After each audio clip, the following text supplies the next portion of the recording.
Hello there! So ayan guys, for today's video, gagawa ako ng Korean chicken soup or ginseng chicken soup or tinatawag din nila itong samgyetang.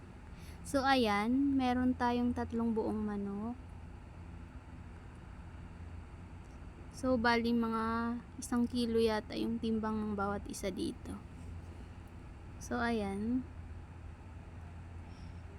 So, ito yung ingredients natin. Samgyetang. Ayan po. Samgyetang tawag dyan. So, ito yung laman niya. Kahoy po. Meron ginseng. Merong di ko alam anong klaseng kahoy yan. Tapos, sariwang bawang. Meron din tayong spring onion. Ayan. Tapos, syempre, yung ating manok. So, ayan, ito yung pampalasa natin, asin at paminta. So, nagpakulo na nga ako ng tubig. So, pwede na natin ilagay. Ayan po. Ayan. Tapos, titimplahan lang natin yan ng ilalagay natin yung bawang. So, sariwang bawang po. Ayan. Bali mga dalawang ano yata to. O isa't kalahati. Ganun. Tapos, yung ginseng. Korean ano. Yan yung samgyetang. So, bali, huhugasan muna to guys pag ginamit nyo yan. Kasi may mga ano yan eh. May mga dumi ng konti. Ayan. So, tatakpan natin yan guys. Papakuluan natin ng mga 20 minutes.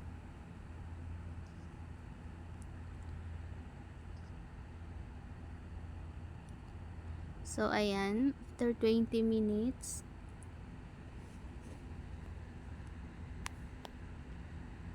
Yan. Kumukulo na siya. Ayan. So, bali, aalisin natin yung mga bula-bula sa gilid. Kasi medyo madumi yan. Tsaka may kasama ding mantika yan ng manok. So, aalisin natin yan. Lilinisin natin yung gilid-gilid. Ayan.